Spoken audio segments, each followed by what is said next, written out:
할렐루야. 우리 주님을 사랑하시는 분들만 아멘 합시다. 아멘. 사랑하는 주양가님 여러분, 그리스도인은 내가 주인이 아니라 예수님을 주인으로 고백하는 사람을 그리스도인이라고 얘기합니다. 자, 그렇다면 예수님을 주인으로 고백하는 사람의 특징이 있습니다. 그 특징이 무엇인지 함께 생각해 보기를 원합니다. 요한일서 2장 15절에서 17절까지 말씀입니다. 시작. 이 세상이나 세상에 있는 것들을 사랑하지 말라.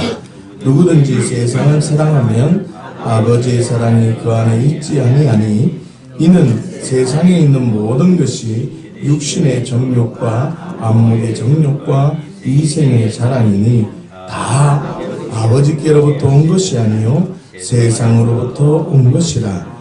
이 세상도 그 정욕도 지나가되 오직 하나님의 뜻을 행하는 자는 영원히 거하느니라. 아멘.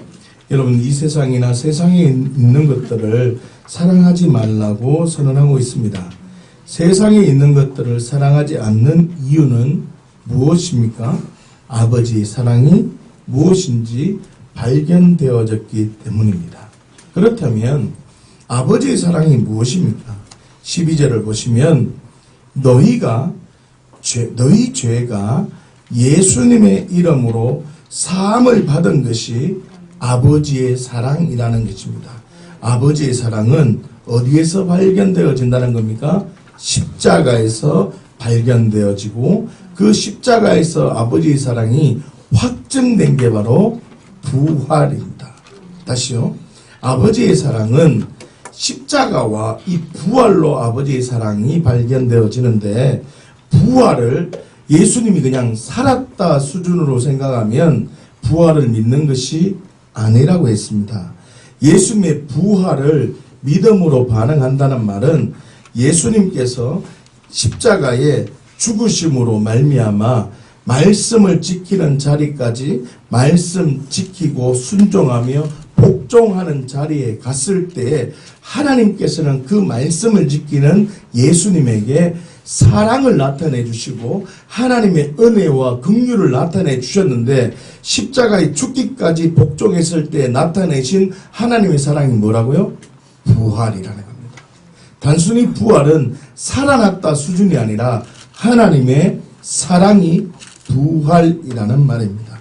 다시 말하면 하나님의 사랑을 우리가 정말 깊이 이해하기 위해서는 예수 그리스도께서 십자가에 정말 온전히 순종해서 죽으셨구나라는 그 진리가 와서 그 죽으심 앞에 말씀 앞에 복종했을 때 하나님께서는 그의 사랑을 부으셨는데, 부활이라는 인간이 상상할 수 없는 그 표적을 보이셨다는 것입니다. 그게 바로 뭐라 그랬습니까? 영생이라는 말입니다. 십자가와 부활을 통해서 뭐를 발견해야 된다는 것입니까? 영생을 발견해야 됩니다. 요한복음 3장 16절 말씀을 여러분들이 기억하실 겁니다. 하나님이 세상을 이처럼 사랑하사 독생자를 주셨으니 이는 그를 믿는 자마다 멸망하지 않고 영생을 얻게 하려 하심이라고요. 부활을 주기 위함이 아니라 영생을 얻기 위함이라고요. 다시 말하면 우리가 영생적 관점이 들어와야 된다는 겁니다. 십자가를 통해서 뭐가 들어와야 된다고요? 영생적 관점이 들어와야 된다고. 다시 말하면 예수님의 부활이 그냥 살았다 이 수준이 아니라 영생적 관점이 안 들어오면 그 사람은 부활의 삶으로 살아갈 수가 없는 겁니다. 여러분 기억하십시오.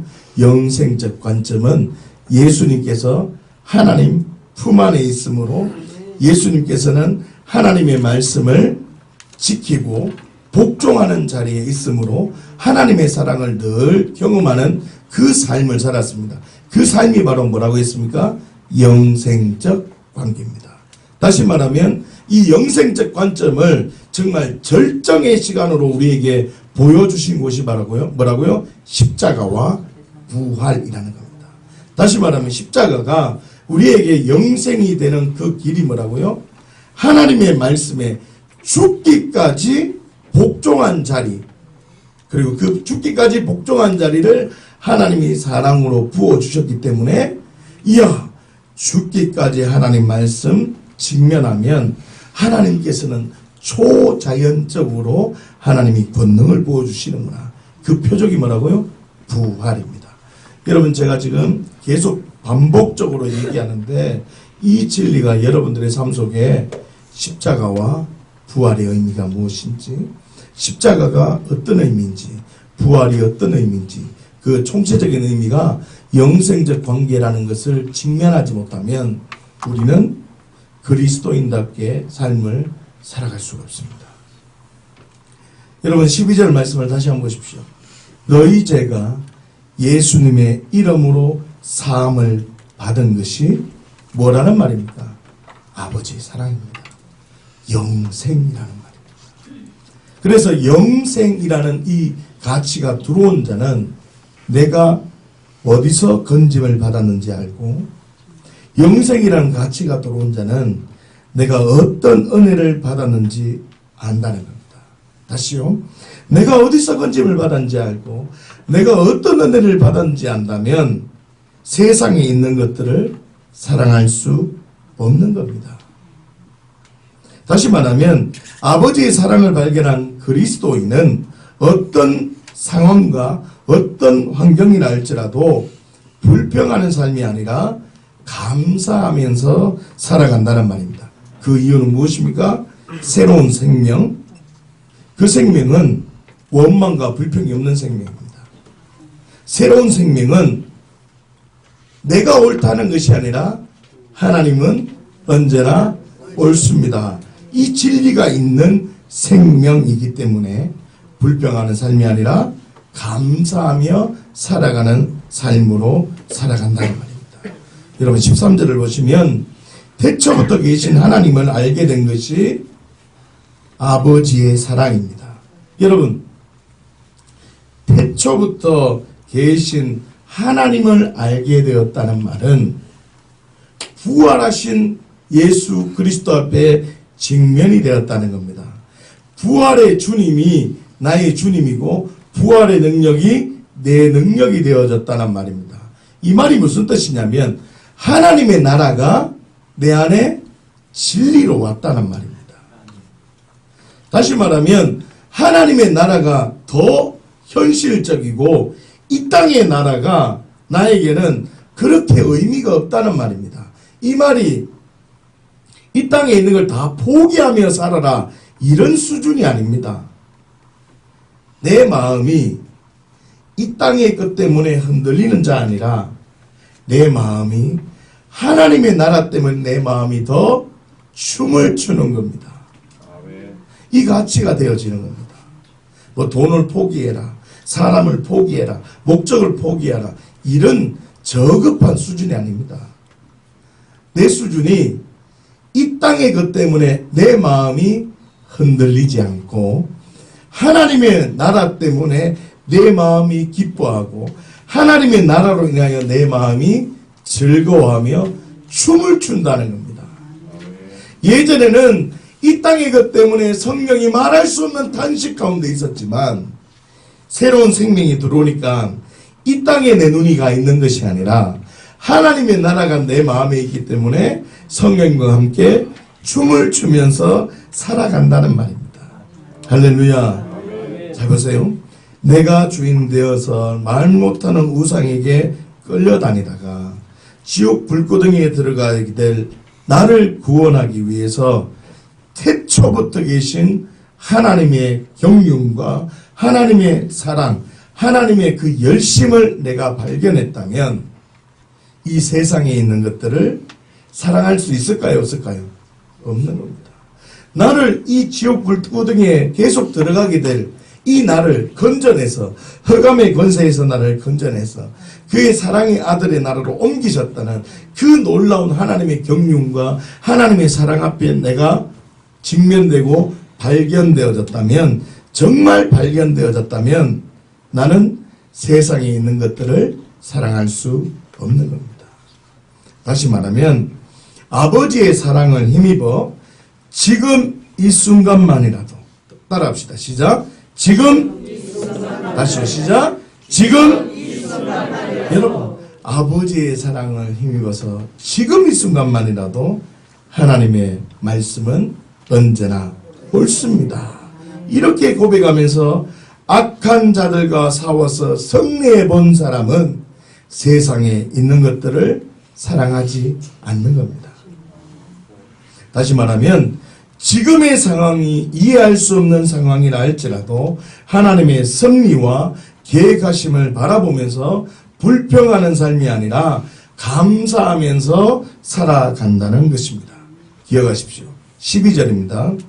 십자가의 능력을 발견한 사람, 십자가를 통해서 영생적 관계가 무엇인지 발견한 사람, 십자가를 통해서 심판이 무엇인지 직면한 그리스도인은 세상에 있는 것들을 사랑하지 않습니다. 13절입니다. 태초부터 계신 하나님의 사랑을 발견한 사람, 태초부터 하나님의 경륜과 하나님의 섭리를 발견한 사람, 다시요, 십자가를 통해서 부활하신 그 부활하신 예수 그리스도를 바라보니 영생적 관계가 어떤 것인지 발견한 사람은, 심판을 통해서 하나님의 사랑을 발견한 사람은 어떻다는 거죠? 세상에 있는 것들을 사랑하지 않는다는 것입니다. 13절입니다. 악한 자들과 싸워서 승리해 본 사람, 이 땅의 가치가 중요한 것이 아니라 하나님의 나라가 더 중요함을 알고 이 땅에서는 외국인과 나그네의 삶을 살아야 되는구나, 이 땅에서는 그리스도의 편지요 그리스도의 정인으로 살아야 되는구나 라는 직면이 있어서 심판을 통해서 하나님의 사랑을 발견함으로 예수가 주가 되는 삶으로 살아가는 사람은 세상에 있는 것들을 사랑하지 않는다는 것입니다. 아버지의 사랑 안에 있는 자는 어떤 삶으로 살아갑니까? 17절을 보십시오. 이 세상도 정욕도 지나가되 오직 하나님의 뜻을 행하는 것만 영원한 것임을 알게 된다는 것입니다. 하나님은 언제나 옳다는 진리가 결론이 되어졌다는 것입니다. 여러분 기억하셔야 됩니다. 하나님의 사랑 안에 있는 자는 어떤 삶을 산다고요? 말씀, 하나님의 뜻을 붙들고 살아간다는 것입니다. 다시 말하면 이 민수기는 하나님의 뜻을 붙들고 살아가는 자, 하나님의 뜻을 붙들고 살지 못하는 자, 이 차이입니다. 하나님의 뜻을 붙들고 살아가는 자는 불평하고 싶은 상황이 되고 염려하는 상황이 돼도 내 가치가 이 땅에 있지 않습니다. 어디에 있는 겁니까? 하나님의 나라에 있기 때문에 이 상황이 하나님은 언제나 옳다는 진리가 내 안에 있어서 불평하지 않습니다. 그러나 내 가치가 이 땅에 있는 자는 어떻다고요? 불평하고 원망하기 때문에 하나님의 심판이 내려지는 겁니다. 여러분 잘 들으셔야 됩니다. 출애굽기를 보시면 단 한 번도 원망했다고 해서 그 자리에 죽는 사건이 하나도 없습니다. 출애굽기를 보시면 원망하고 불평하는데 그 자리에서 막 불이 떨어지고 그 자리에서 땅이 갈라져서 죽는 사람이 한 명도 없습니다. 그런데 민수기는요, 원망 잠깐 했다고 불 떨어져서 다 죽어버립니다. 다시요. 민수기는요, 내가 지금 당을 지어서 반역을 하면 땅이 갈라져서 다 죽어버립니다. 왜 그렇게 했습니까? 출애굽기와 민수기는 완전히 다른 책입니다. 자, 보세요. 자, 출애굽기는 어떤 말씀으로 중심으로 세워졌냐면 애굽에 있던 자를 끄집어내서 야, 하나님이 어떤 분이야, 하나님이 이런 분이야 라는 걸 알려주기 때문에 이 사람들이 애굽에 있다가 일로 왔기 때문에 다시 돌아갈 수 있는 상황이 있을까요, 없을까요? 돌아갈 수 있습니다. 무슨 말이냐면 하나님이 어떤 분인지 알지 못하면 다시금 돌아갈 수도 있는 상황이라고. 그래서 원망하고 불평하면 가만히 냅둡니다. 왜냐하면 얘들이 다시 돌아가면 안 되거든요. 그런데 딱 한 번 3,000명이 싹 죽어버리는 사건이 등장합니다. 그게 무슨 사건인 줄 아십니까? 레위 사람이 칼 들고 옆에 칼 들고 와서 싹 죽여버리잖아요. 뭐 했습니까? 금송아지 만들었잖아요. 이게 뭔 말이냐면 여러분 금송아지를 만들었다는 말은 애굽에서 나와서 다시 애굽으로 돌아가는 상황이라고. 애굽으로 다시 돌아가는 상황이기 때문에 야 내가 너희를 어떻게 어떤 은혜를 줘서 네가 이쪽으로 애굽에서 나오게 했는데 너희가 다시 돌아가느냐. 이걸 하나님은 못 참아서 그 자리에 죽이는 겁니다. 그리고 민수기를 보면 어떻게 해요? 조그만 불평하고 원명하면 다 죽여버리잖아요. 그게 뭐냐면 야 너 애굽에서 나올 때는 선악과가 뭐냐면 우상을 만들면 안 돼요. 광야에서는 선악과가 뭐냐면 내가 주인으로 살면 안 된다. 왜냐면 주인이 바뀌었기 때문에. 그래서 내가 주인으로 살아가는 그 흔적이 보이면 전부 다 죽여버리는 겁니다. 그래서 우리가 민수기를 보면서 알아야 될 건 뭐냐면 마음속으로 결단해야 되는 게 뭐냐면 이 결단이 있어야 돼요. 하나님 지금 또 내가 광야의 삶을 살고 있는데 우리가 천국에 들어가는 그 여정을 살고 있고 내가 지금 이 순간에도 하나님의 나라가 경험되고 지금 이 순간에도 하나님의 함께함을 경험해야 될 삶인데 내가 지금 불평하고 내가 지금 원망하고 내가 지금 당을 짓고 내가 지금 내가 주인 되어서 마음대로 살았습니다. 그런데 나를 살려두셨네요. 고맙습니다. 나를 살려주시고 지금 내가 회개할 수 있는 시간을 주시고 예수가 주가 됨을 고백할 수 있는 시간을 주시고 예수가 주가 되는 삶으로 살 수 있는 기회를 주셔서 감사합니다. 이 고백이 결론 내려지지 않으면 여러분은 민수기를 잘못 읽은 겁니다. 사랑하는 주 양가족 여러분, 아버지의 사랑을 발견할 때 심판을 어떻게 할 수 있다고요? 견딜 수 있다는 말입니다. 아버지의 사랑, 하나님의 사랑을 발견할 때 삶 속에서 예수가 주가 되는 삶을 살아갈 수 있는 힘이 된다는 것입니다. 기억하십시오. 아버지의 사랑을 깨닫지 못한다면 내 안에 하나님이 원하지 않는 거인들이 자라게 됨을 기억하십시오. 다시 말하면 민수기에 나타난 심판의 상황은 정체성의 심판입니다. 심판을 통해서 아버지의 사랑을 깨닫지 못한다면 그 환경을 통해서 나의 정체성이 이 땅에 있는 것이 아니라 어디에 있다고요? 나는 하늘의 가치로 있는 자야. 나는 이 가치가 정리되지 않는다면 심판의 상황을 통해서 주변 환경에 영향을 받게 되므로 불평하게 되고 그 결과로 하나님의 사랑을 발견하는 것이 아니라 또 다른 심판이 선언되어진다는 것입니다. 민수기 11장 1절 말씀을 보십시다. 시작. 여호와께서 들으시기에 백성이 악한 말로 원망하며 여호와께서 들으시고 진노하사 여호와의 불을 그 중에 붙여서 진영 끝을 사르게 하시니 아멘. 백성이 악한 말로 원망하였다고 본문은 설명하고 있습니다.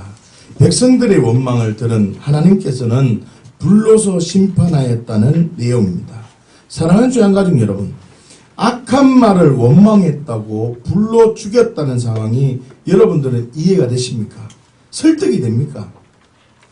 악한 말로 원망을 하면 불로 심판한다는 뜻이 여러분 도대체 무슨 뜻이겠습니까? 출애굽기 15장 24절 말씀을 한번 보십시다. 시작. 백성이 모세에게 원망하여 이르되 우리가 무엇을 마실까 하며 아멘.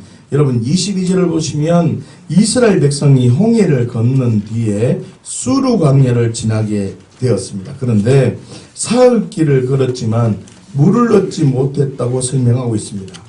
물을 발견했는데 그 물이 마시지 못한 물임을 알게 됩니다. 그래서 이스라엘 백성들이 모세에게 원망하게 됩니다.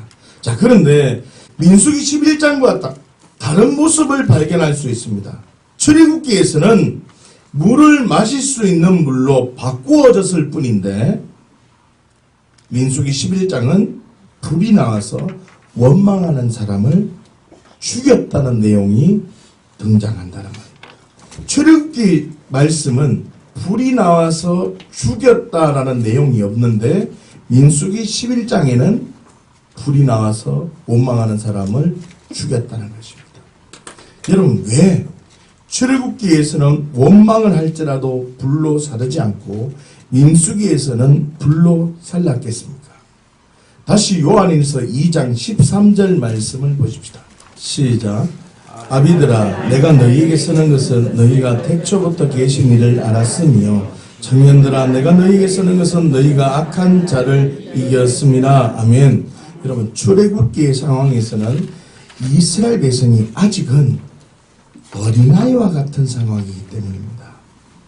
출애굽기의 상황은 애굽에서 나왔다는 가치와 애굽에서 나왔다, 바로 안에 있지 않고 하나님 안에 있다라는 개념만 있을 뿐이지 태초부터 계신 하나님이 어떤 분인지, 하나님의 경륜이 무엇이고 하나님의 섭리가 무엇이며 하나님의 인도하심이 무엇인지, 또한 내가 악한 자를 이길 수 있는 존재인지 전혀 감각이 있다 없다?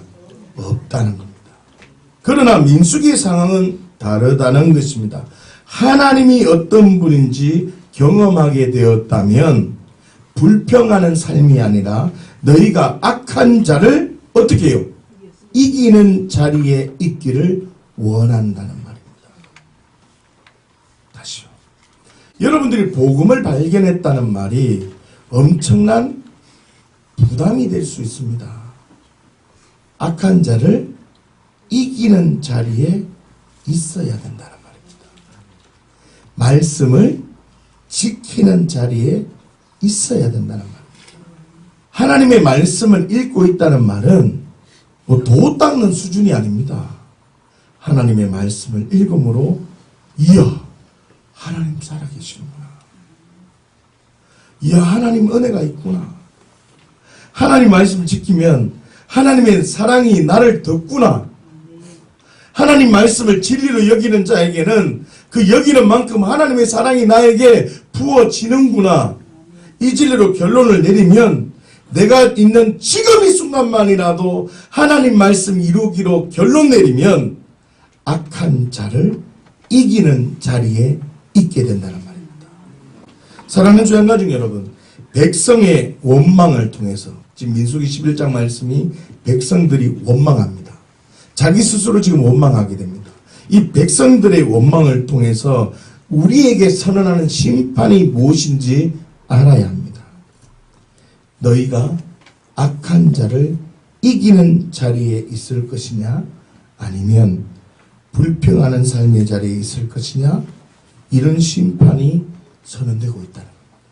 사랑하는 주의 가족 여러분, 복음은 하나님의 사랑을 발견한 그리스도인에게 삶 속에서 예수가 주가 되는 삶으로 초대하고 있습니다. 복음은 하나님의 사랑이 내게 경험된 자에게 그 하나님의 사랑으로 하나님과 함께 더불어 살아가는 자에게 주시는 은혜를 발견하기를 원한다는 말입니다. 자, 요한복음 5장을 잠깐 볼까요?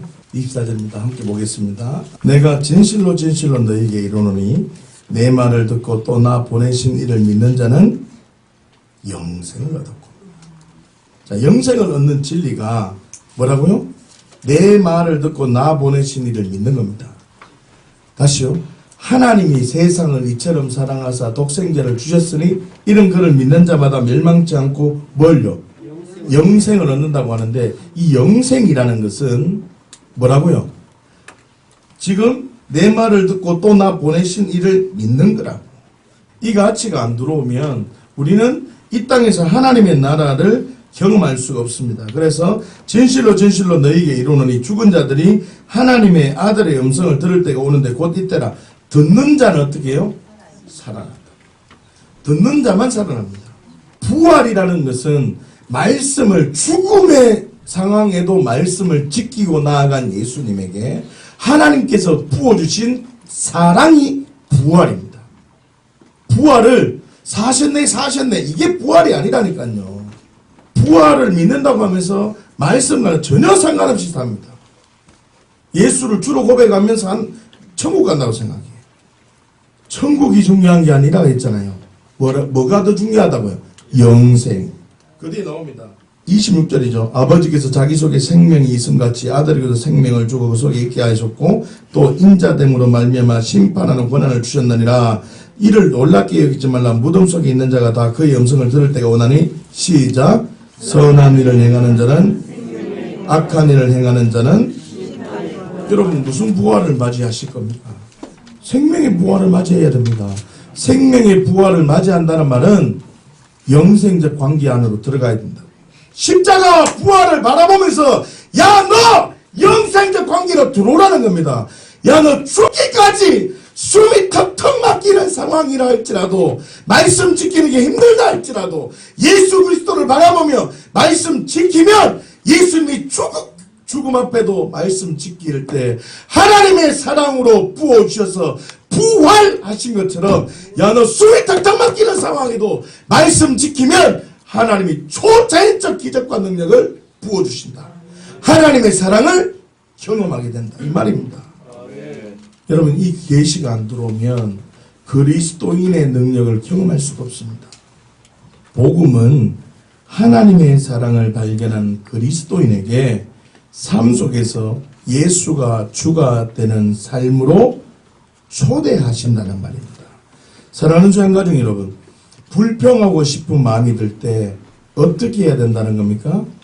어떻게 해야 된다고요? 너희가 악한 자를 이기는 자리에 있기를 원하신다는 겁니다. 다시요. 지금 당장, 지금 이 순간만이라도 나는 불평하지 않으리라. 나는 하나님의 자녀임을 알고 하나님의 사랑이 무엇인지 깊이 묵상한다면 삶 속에서 예수가 주가 되는 삶으로 살아갈 수 있는 것입니다. 기억하십시오. 불평하는 마음이 들었다는 말은 심판을 받지 않겠다는 말입니다. 심판을 받지 않으면 계속적인 심판이 이어진다는 것을 기억하십시오. 지금 민수기 11장에 원망하자 계속적인 심판이 떨어집니다. 어떤 심판이 떨어집니까? 불로 죽게 됩니다. 불평하는 마음이 들었다는 말은 내 마음과 내 생각이 옳다는 것입니다. 하나님은 옳지 않다는 뜻입니다. 다시 요한일서 2장 12절 말씀을 한번 보십시다. 시작. 자녀들아 내가 너희에게 쓰는 것은 너희 죄가 그의 이름으로 말미암아 사함을 받았으며 아멘. 너희 죄가 그의 이름으로 말미암아 사함을 받았다는 뜻은 내 생각과 마음대로 움직였던 옛사람이 예수님께서 십자가에 죽으실 때 같이 죽었다는 고백입니다. 다시요. 예수님의 십자가를 볼 때 내가 주인 되어 살아온 죄 때문에 예수님이 내가 되어 죽으셨다는 진리가 내려진 자가 예수님의 십자가를 직면한 자라고 했습니다. 다시 말하면 불평한다는 말은 여전히 내 마음과 여전히 내 생각대로 살아가면서 나 중심적으로 판단한다는 말이 됩니다.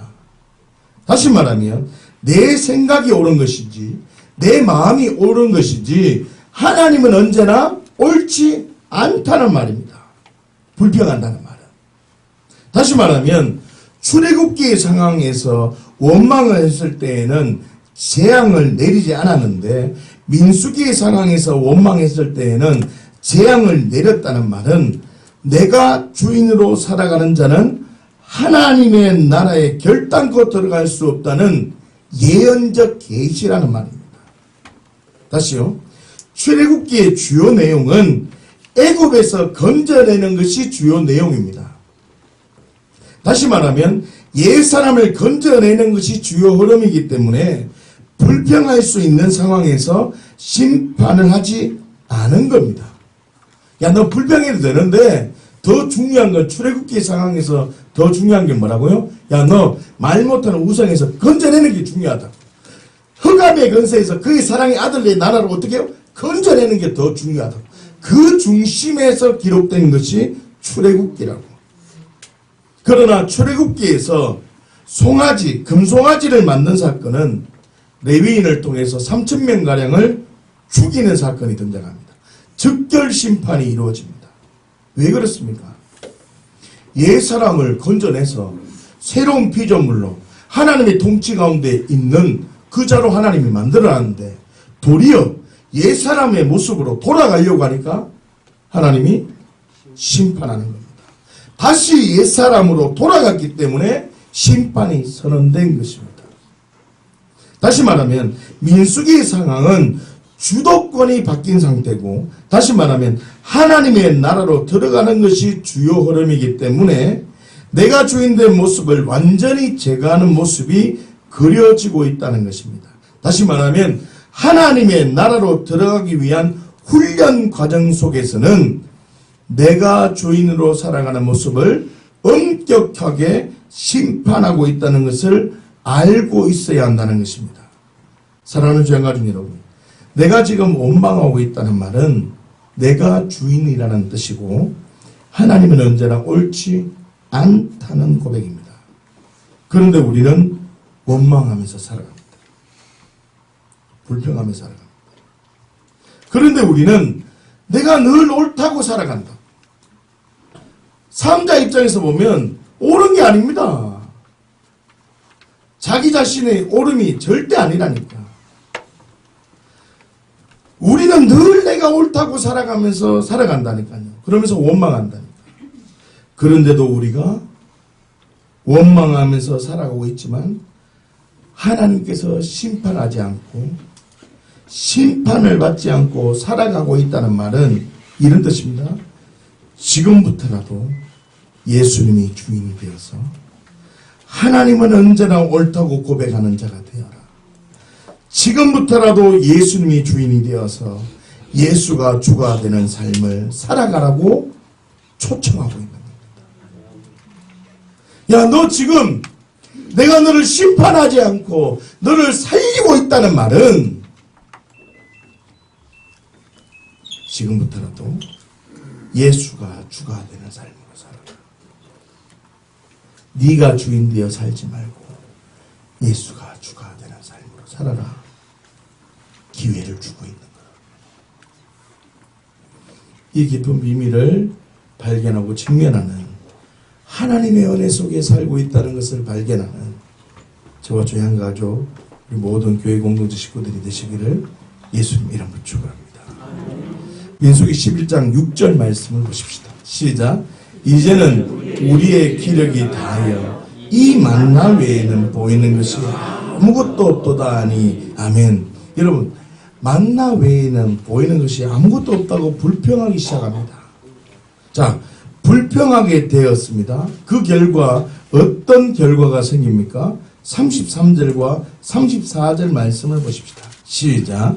고기가 아직 이 사이에 있어 씹히기 전에 여호와께서 백성에게 대하여 진노하사 심히 큰 재앙으로 지었으므로 그곳 이름을 기브롯하타와라 불렀으니 욕심을 낸 백성을 거기 장사함이었더라 하면 뭐라고 얘기합니까? 고기가 아직 이 사이에 있어 씹히기도 전에 참 이거 놀라운 일입니다. 고기가 탁 넣고 이 사이에 씹히기도 전에 하나님께서 백성에게 대하여 진노하심으로 큰 재앙으로 치심으로 죽었다는 겁니다. 자, 우리가 메추라기 사건으로 깊이 생각해 보아야 될 것이 있는데 이 메추라기 사건이 누구 때문에 이 사건이 생겼느냐가 굉장히 중요합니다. 누구 때문에 불평하게 되었느냐가 굉장히 중요하다는 겁니다. 자, 4절 말씀을 한번 보실까요? 시작. 그들 중에 섞여 사는 다른 인종들이 탐욕을 품음에 이스라엘 자손도 다시 울며 이르되 누가 우리에게 고기를 주어 먹게 하랴. 아멘. 자, 왜 불평이 생깁니까? 섞여 사는 다른 인종들이 탐욕을 품었기 때문에 이스라엘 자손들도 탐욕을 품게 되었다는 것입니다. 다시 말하면 섞여 사는 다른 인종들에게 영향을 받게 되었다는 것입니다. 자, 요한일서 2장 15절 말씀을 함께 다시 보십시다. 시작. 이 세상이나 세상에 있는 것들을 사랑하지 말라. 누구든지 세상을 사랑하면 아버지의 사랑이 그 안에 있지 아니하니. 아멘. 무슨 뜻입니까? 그리스도인은 내가 주인이 아니라 예수님을 주인으로 고백하는 존재입니다. 그리스도인은 이 세상이나 세상에 있는 것들을 사랑하는 존재가 아닙니다. 더 나아가서 그리스도인은 나의 나됨을 외적인 것으로 영향을 받는 존재가 아닙니다. 다시 말하면 섞여 사는 다른 인종들에게 영향을 받게 되었다는 말은 15절 마지막 부분을 보십시오. 아버지의 사랑이 그 안에 있지 않다는 뜻입니다. 그리스도인은 나의 나됨을 외적인 것으로 영향을 받지 않고, 그리스도인은 어떤 외적인 요소가 나를 어떻게 말을 한다 해도 내가 흔들리지 않는 자, 외적인 상황으로 내가 결론 내리는 자가 아니라 하나님의 나라의 것으로 내게 결론 내려지고 하나님의 가치가 내게 결론 내려진 자를 그리스도인이라고 합니다. 성경을 많이 알고 기도를 하고 어떻게 능력을 나타내는 게 그리스도인이 아니라 나의 나됨을 무엇으로요? 예수 그리스도로 증명하는 사람을 그리스도인이라고 한다. 사랑하는 주양 가족 여러분, 메추라기 사건을 통해서 우리에게 선언하는 심판이 있습니다. 그게 무엇입니까? 섞여 사는 다른 인종들에게 영향을 받는 존재로 살아갈 것인가? 아니면 섞여 사는 다른 인종들에게 영향을 주는 존재로 살아갈 것인가? 이런 심판이 우리에게 선언되고 있다는 것입니다. 사랑하는 주양 가족 여러분, 복음은 하나님의 가치관으로 하나님의 나라를 살아가는 것입니다. 다시요. 복음은 뭐라고요? 하나님의 가치관으로 하나님의 나라를 살아가는 것입니다. 다시 말하면 교회는 섞여 사는 사람들, 세상 사람들의 가치관으로 하나님의 나라를 살아가는 존재가 아니라는 뜻입니다. 그런데 우리는 세상적 가치관으로 하나님의 나라를 이해하려고 한다는 것이 문제인 것입니다.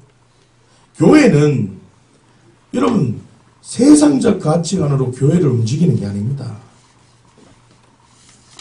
그러려면 심판이 선언됩니다. 다시요. 제가 이걸 굉장히 중요하게 여깁니다. 제가 가장 우리 교회 공동체들을 위해서 기도하는 것 중에 이 기도를 제가 굉장히 많이 합니다. 목사가 보일까요? 안 보일까요? 가장 잘 보입니다. 세상적 가치관으로 교회를 움직이려고 하는 그 모습 보이면 하나님이 이거는 즉각적으로 심판합니다. 즉각적으로. 그래서 제가 이 부분을 굉장히 기도합니다. 하나님, 저거는 아직 어려서 그렇습니다. 아직 잘 몰라서 그렇습니다. 용서해 주십시오. 어떨 때는 날 봐서라도 용서해 주십시오. 안 그러면 출애굽기에 보면 내 이름을 생명책에 지우면서까지도 그래 기도하잖아요. 그런 식으로 제가 굉장히 기도를 많이 합니다. 여러분, 교회 공동체는 세상적 가치관으로 움직이는 게 아닙니다. 그러므로 말미암아 세상적 가치관으로 교회를 바라보기 때문에 불평과 원망이 스물스물 자라서 걷잡을 수 없는 심판이 이르는 사람을 우리는 많이 볼 수 있습니다. 정말 많이 봅니다. 사랑하는 주양 가족 여러분, 메추라기 사건은 지금 현재 그리스도인들에게 아주 중요한 선언을 하고 있습니다. 세상적 가치관으로 하나님의 나라를 살아갈 것이냐, 아니면 조금 부족해도 하나님의 가치관으로 하나님의 나라를 살아갈 것이냐. 교회 속에서 세상적 가치관으로 살아갈 것이냐, 교회 속에서 하나님의 가치관으로 삶 속에서 살아갈 것이냐. 여러분의 삶 속에서 세상적 가치관으로 삶을 살아갈 것이냐, 아니면 여러분의 삶 속에서 하나님의 가치관으로 삶을 살아갈 것이냐, 이 질문을 하고 있는 겁니다.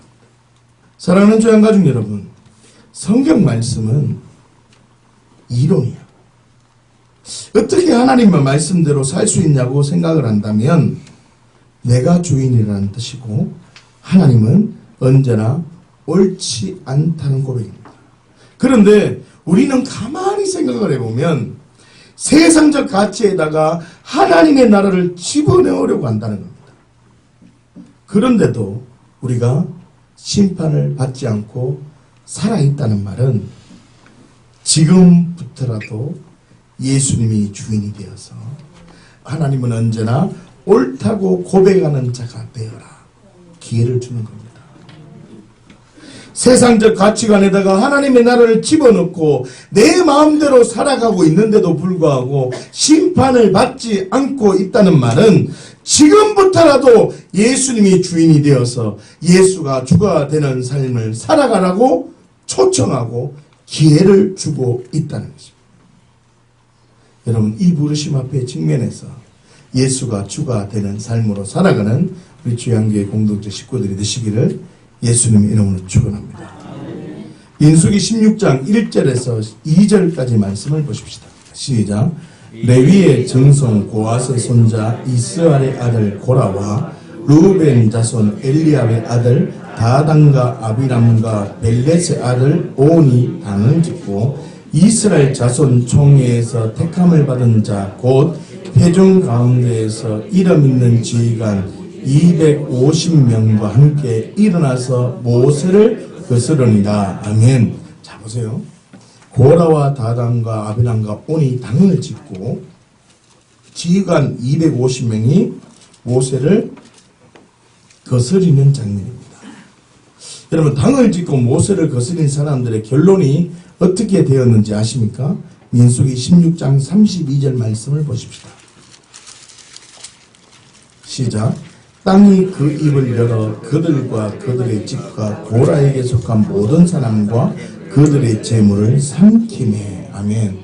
땅이 갈라져서 당을 지었던 사람들과 재물까지 삼켜버렸다는 것입니다.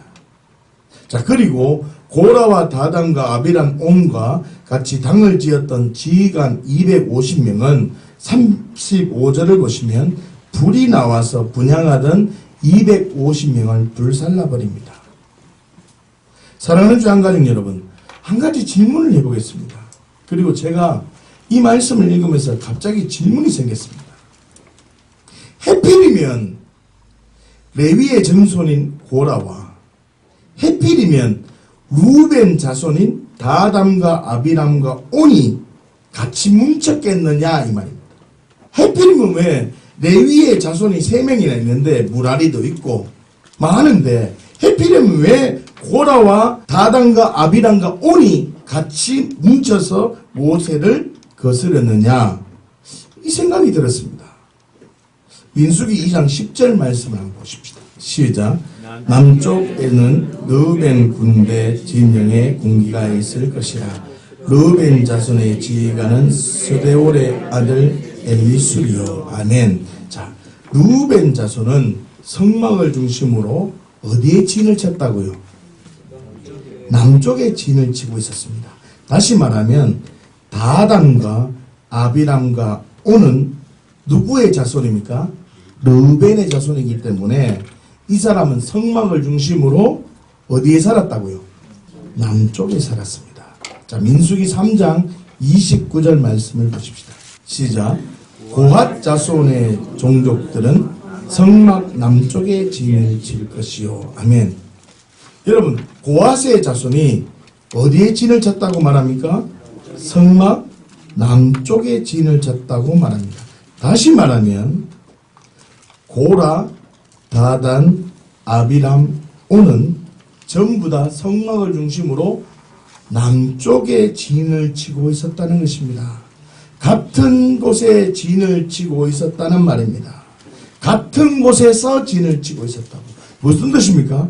같은 지역에 있으면서 좋은 열매를 맺을 수도 있고 같은 지역에 살고 있으면서 정말 하나님이 원하시는 일도 만들 수 있고 같은 지역에 있으면서 긍정의 에너지가 발생될 수도 있는데 같은 지역에 있으면서 모세를 거스리는 나쁜 열매를 맺게 되었다는 말입니다.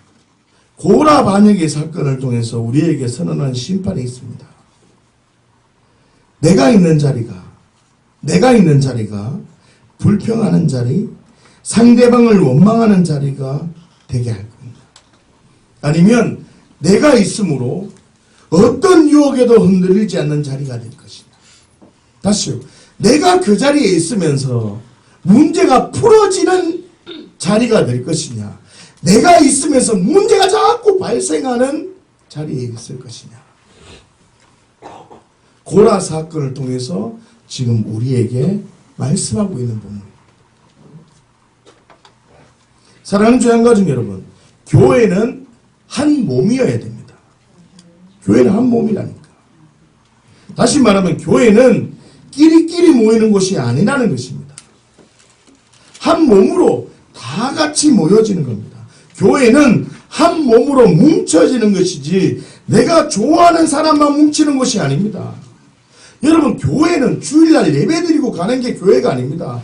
여러분, 교회는 예배드리는 곳이 교회가 아니라니까. 예배당입니다. 그거는. 빠르면 다다음 주부터 우리가 양육을 들어갈 것인데 양육을 받아야지만 교회로 세워집니다. 양육을 안 받으면 교회로 안 세워집니다. 얘기 들어보면 전부 다 자기중심입니다. 내가 옳다. 하나님이 옳은 게 아니라 모든 상황이 다 내가 옳은 겁니다. 뭘 자기가 옳습니까? 교회는 한 몸으로 지도를 받아야 돼요. 뭘 받아야 된다고요? 그게 양육을 받아야 돼요. 양육을 안 받으면 신비주의로 가거나 율법주의로 가거나 둘 중에 하나입니다. 여러분, 하나님의 말씀과 성령의 인도하심이 균형을 이루어서 자라야 돼요. 그러면 영적 수위가 계속 올라갑니다. 할렐루야. 다시요. 만약 끼리끼리 모여 있다면 나는 지금 뭘 하고 있다고요? 고라 반역을 하고 있다는 무서운 심판 앞에 직면해야 됩니다. 끼리끼리 모여 있다. 사랑하는 주양가족 여러분, 그런데도 우리가 심판을 받지 않고 살아있다는 말이 무엇입니까? 고라 반역을 내가 지금 하고 있는데도 불구하고 심판을 받지 않고 살아있다는 말이 뭐냐? 지금부터라도 예수님이 나의 주인이 되어서 하나님은 언제나 옳다고 고백하는 자가 되어라. 기회를 주는 겁니다. 내가 지금 고라 반역을 일으키면서 내가 지금 심판을 받지 않고 살아있다는 말은 지금부터라도 예수님이 주인이 되어서 예수가 주가 되는 삶을 살아가라고 초청하고 기회를 주고 있다는 것임을 기억하시고 삶 속에서 예수가 주가 되는 삶으로 살아가기로 결단하는 주양교회 공동체 식구들이 되시기를 예수님의 이름으로 축원합니다. 자, 그렇다면 우리는 심각하게 고민해야 됩니다. 어떻게 해야 삶 속에서 예수가 주가 되는 삶을 살아갈 수 있느냐 이 말입니다. 민수기 15장 38절 말씀을 보십시다. 시작. 이스라엘 자손에게 명령하여 대대로 그들의 옷단기에 술을 만들고 청색끈을 그 귀에 술에 더하라. 아멘. 자, 이스라엘 자손들에게 옷단기에 술을 만들고 청색끈을 그 귀에 술을 더하라 라고 명령합니다. 자, 그렇다면 무엇 때문에 옷단기에 술을 만들고 청색끈을 더하라고 했습니까? 39절입니다. 이 술은 너희가 보고 여호와의 모든 계명을 기억하여 준행하고 너희를 방종하게 하는 자신의 마음과 눈의 욕심을 따라 음행하지 않게 하기 위함이라. 아멘. 옷단기의 술, 이 술이 뭐냐면 찌찌트라는 단어입니다. 이 술이 찌찌트라는 단어입니다. 그러니까 옷단기의 술, 이 술이 뭐라고요?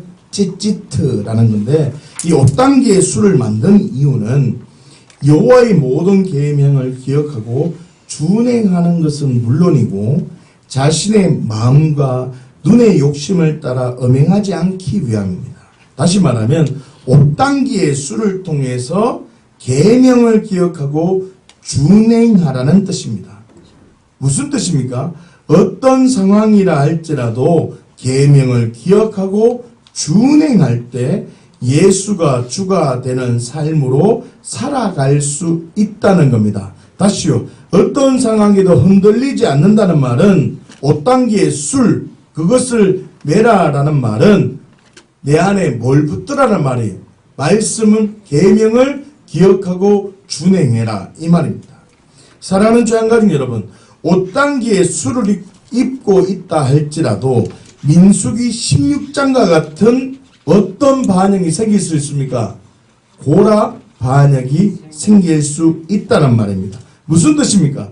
옷을 입고 있다는 것이 중요한 것이 아니라 삶 속에서 예수가 주가 되는 삶을 살아가는 것이 중요하다는 것입니다.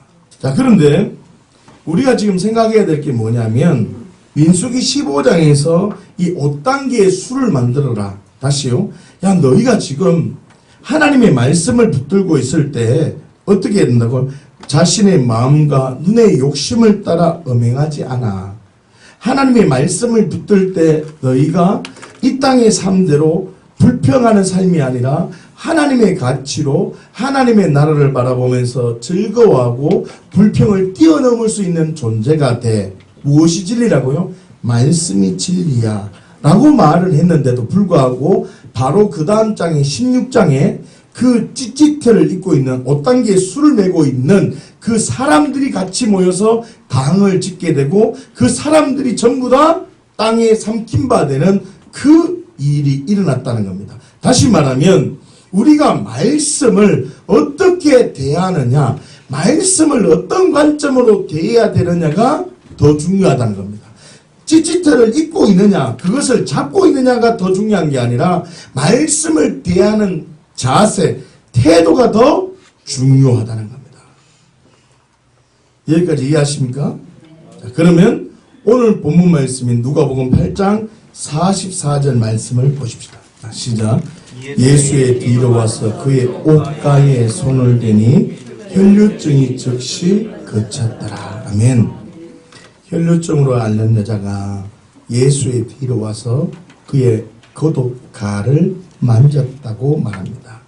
혈류증 앓은 여인인 이 여인이 만진 겉옷가는 어디를 이야기하는 것일까요? 이 겉옷가라고 할 때 그 가예라는 단어를 원문으로 확인해 보면 크라스페톤이라는 단어를 사용했습니다. 이 크라스페톤이라는 단어는 히브리어로 찌찌트라는 단어입니다. 찌찌트. 민수기 15장에 등장하는 찌찌트입니다. 다시 말하면 찌찌트는 5단계의 술을 의미하는 것입니다. 다시 말하면 혈류증으로 앓은 여인이 만진 것은 찌찌트 5단계의 술을 만졌다는 것입니다. 민수기 15장에서 이 찌찌트의 의미가 무엇이라고요? 야, 너의 말씀을 기억하고 준행하기 위해서 찌찌트를 만들어라 라고 했는 것처럼 다시 말하면 이 여인이 찌찌트를 만졌다는 말은 말씀을 의미하는 것을 붙잡았다 이 말입니다. 혈류증 여인이 5단계의 술을 만졌다는 말은 굉장히 중요한 의미가 있습니다. 무엇 때문에 혈류증 여인이 5단계의 술을 만졌겠습니까? 5단계의 술은 자신의 몸에서 가장 거룩한 곳이기 때문에 다른 사람이 만지면 절대 안 되는 곳입니다. 자신이 생각하기에 가장 거룩한 곳입니다. 그런데 혈류증 여인이 보통 사람이 아닌 부정한 여인이라고 생각하는 혈류증 여인이 5단계의 술을 만졌다는 것은 이거는 여사 일이 아니라는 말입니다. 자, 말라기 4장 2절 말씀 한번 보십시다. 시작. 내 이름을 경외하는 너희에게는 공의로운 해가 떠올라서 치료하는 광선을 비추리니 너희가 나가서 외양간에서 나온 송아지같이 이리라. 아멘. 여러분 본문 말씀을 보시면 공의로운 해가 떠올라서 치료하는 광선을 비춘다고 선언하고 있습니다. 자, 광선을 비춘다라고 할 때 이 비춘다라는 말을 원문으로 확인하면 비춘다 이 말을 원문으로 확인하면 카나프라는 단어를 사용하는데 날개라는 뜻입니다. 날개. 다시 말하면 치료하는 광선이 날개를 통해서 치유가 임한다는 것입니다. 그 날개를 통해서 날개 아래 있을 때 의로운 해가 떠올라서 치료하는 광선이 날개처럼 임해서 치료가 임한다라는 말입니다. 다시요. 공의로운 해가 떠올라서 치료하는 광선이 비추는데 그 광선이 비추는 게 뭐와 같다고요? 날개와 같이 비춘다고요. 다시 말하면 혈루증의 여인은 예수님의 옷에 날개처럼 달려있는 찢찢트를 만지면 치료의 강선이 그 여인에게 임해서 치유될 것이라는 생각으로 만졌다는 것 말입니다. 자, 그리고 아주 중요한 것은 예수님에게 가장 거룩한 곳이 뭐라고요? 찢찢트이기 때문에 찢찢트는 뭐를 상징한다 그랬습니까? 말씀, 계명을 의미하는 것이기 때문에 말씀으로 나는 나으리라는 생각으로 만졌다는 말입니다. 다시요. 말라기는 성령의 능력과 권능, 지금 민수기는 하나님의 말씀의 능력을 얘기합니다. 다시 말하면 치유의 능력이 민수기 15장에 등장하는 말씀의 능력과 말라기 4장에 등장하는 성령의 능력이 같이 진리로 연합되어질 때 하나님의 은혜가 임한다는 것을 우리가 발견해야 됩니다. 사랑하는 주양가족 여러분, 혈루증을 앓는 여인이 말라기의 말씀을 통해서 예수님의 옷, 찢찢트를 치유의 날개로 생각해서 만진 것과 민수기의 말씀을 생각해서 예수님에게 가장 거룩한 것을 만진다는 의미로 찢찢트, 말씀, 계명, 다시 말하면 말씀으로 나는 나으리라는 두 가지 진리가 있다고 했습니다. 다시 말하면 옷단기의 술, 예수님의 옷가에 능력이 있다는 것을 알고 있습니다. 그런데 그 능력을 경험하려면 어떤 마음이 있어야 되는 것입니까? 다시 말하면 삶 속에 예수가 주가 되는 삶을 살려면 어떤 마음이 있어야 하느냐입니다. 결론은 죽을 각오가 있어야 됩니다. 뭘 각오가 있어야 된다고요? 죽을 각오. 다시 잘 들어보세요.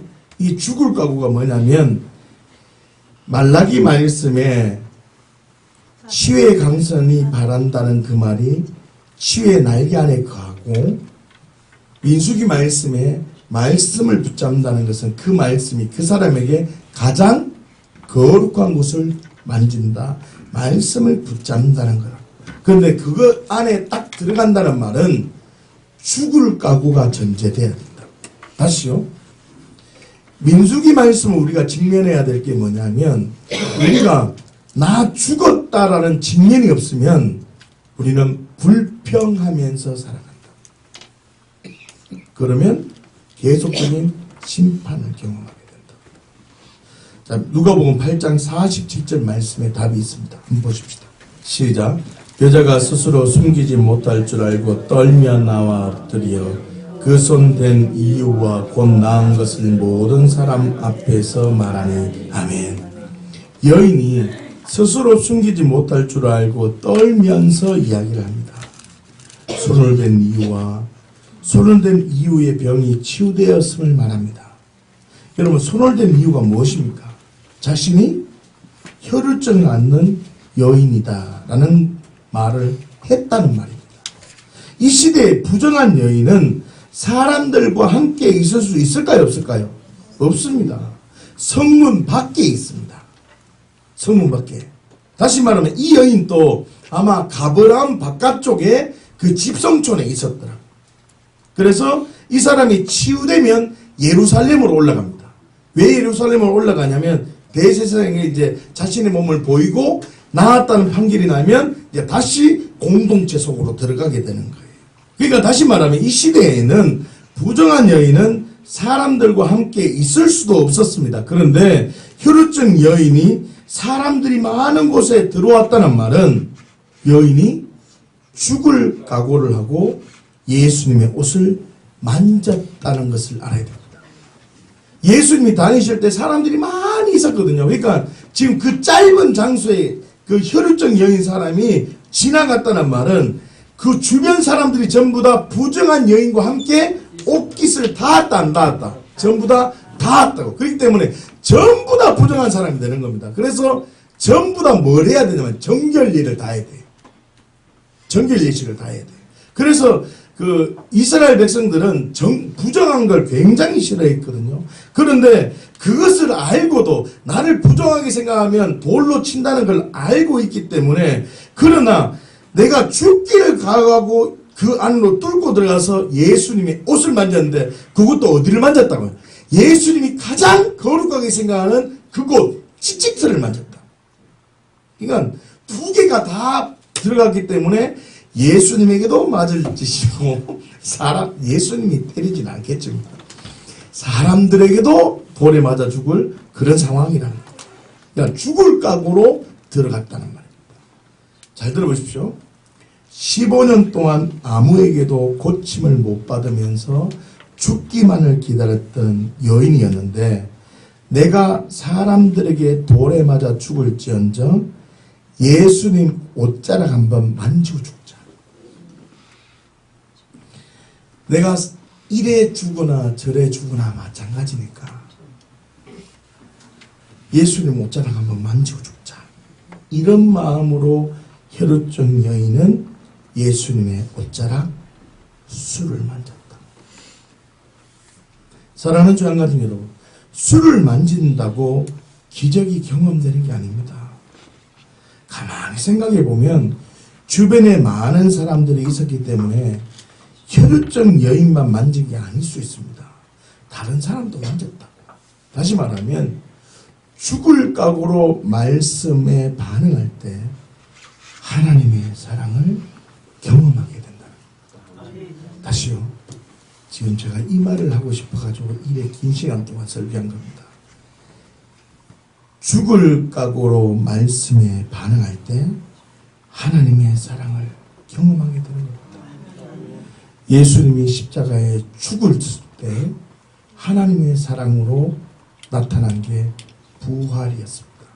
단순히 사셨네 부활을 모르는 겁니다. 영생에 대한 가치가 없는 자입니다. 그냥 사셨네 하니까 영생의 가치가 없기 때문에 삶 속에서 예수가 주가 되는 삶을 살지 못하는 겁니다. 다시요. 죽을 각오로 말씀에 반응하고 내가 불평할 수 있는 상황이고 다른 섞여 사는 사람들의 말에 내 마음이 동요될 수도 있고 같이 올려서 이렇게 말을 오갈 수도 있지만 그 상황 속에도 하나님의 가치를 바라보고 하나님의 말씀이 진리임을 믿고 믿음으로 나아가면 하나님의 사랑을 경험하게 된다는 말입니다. 기억하십시오. 말씀은 옛사람의 생각으로 지킬 수 있는 게 아닙니다. 광야에서는요, 애굽의 병사들이 비쫓고 있는 상황에서 광야의 삶을 산 게 아닙니다. 광야의 삶은 그 누구도 공격받지 않는 상황입니다. 똑같은 상황 속에서 어떻게 해요? 그 사람이 어떻게 믿음으로 반응하느냐? 불평하느냐? 아니면 모세처럼 평강을 누리느냐? 이 싸움입니다. 말씀은 옛사람의 생각으로 지킬 수 있는 게 아닙니다. 여러분, 광야에서 애굽의 군사들이 쫓아오는 상황이 아니었습니다. 광야는 아무도 따라오지 않고 그냥 그 삶의 환경 속에서 살아가는 것이 광야입니다. 그런데 누구는 불평하고 누구는 불평하지 않았다는 말입니다. 여러분, 우리는 흑암의 권세에서 건져낸 그리스도인입니다. 할렐루야. 그러면 우리가 광야의 삶을 살고 있으면 내가 불평할 수도 있고 내가 불평하지 않을 수도 있다는 말입니다. 그걸 어떻게 한다고요? 불평하지 않는 삶으로 살아가는 방법은 죽을 각오로 5단계의 술을 만졌던 그 혈루증 여인처럼, 그래, 나 죽었다. 나 죽고 지금부터 나는 예수로 산다. 그러면 내 기분 없어. 내 감정 없어. 내 감정에 반응해봤자 나로 사는 거야. 아무리 옳음을 얘기해도 내 감정만 상할 뿐이야. 여러분, 고기 먹고 싶습니까? 안 먹고 싶겠습니까? 먹고 싶습니다. 저 같은 사람은 벌써 죽었을 겁니다. 그런데 그렇게 얘기할 수 있는 사람이 있고 얘기 안 할 사람이 있다니까요. 그러니까 내가 그 불평하는 상황 속에도 하나님은 언제나 없습니다. 하나님은 언제나 없습니다. 이렇게 삶으로 살아가기를 지금 민수기를 통해서 얘기해 주고 있다. 그러니까 죽을 각오로 살아가야 되는데, 죽는다는 말은 죽은 사람만 죽일 수 있다 그랬잖아요. 십자가 앞에 직면한 사람, 옛사람이 죽은 사람만 하나님 말씀 지킬 수 있다는 것 기억하시고, 말씀은 오직 새로운 피조물, 예수가 주인된 사람만 지킬 수 있다는 것 기억하시고, 그래 맞습니다. 나 죽었습니다. 하나님 말씀은 언제나 옳습니다. 고백하면서 살아가는 우리 주양교회 공동체 식구들이 되었으면 좋겠습니다. 여러분, 말씀은 죽을 각오로 옛사람은 죽었다는 심정으로만 반응하면 하나님의 사랑을 발견할 수 있습니다. 다시요. 말씀은 죽을 각오로 옛사람은 죽었다는 심정으로 막 원망하고 불평하는 마음이 들어오면 그 사람 죽었노라. 그 마음으로 반응하면 하나님의 사랑을 발견할 수 있습니다. 하나님의 은혜를 발견하게 된다. 사랑하는 주양가족 여러분, 원망이라는 심판은 누구에게나 찾아옵니다. 스스로 원망이 되는 삶이 될 수도 있고, 다른 사람을 통해서 섞여 사는 사람을 통해서 원망이 찾아올 수도 있고, 모두 다 하나 되지 못해서 원망이 찾아올 수도 있습니다. 그러나 그 원망을 죽이면, 죽으리라는 생각으로 반응을 하면 기적을 경험하게 되는 것입니다. 삶 속에서 예수가 주가 되는 삶으로 살아감으로 하나님의 사랑을 경험하는 우리 주양교회 공동체 식구들이 되시기를 예수님의 이름으로 축원합니다. 기도하겠습니다.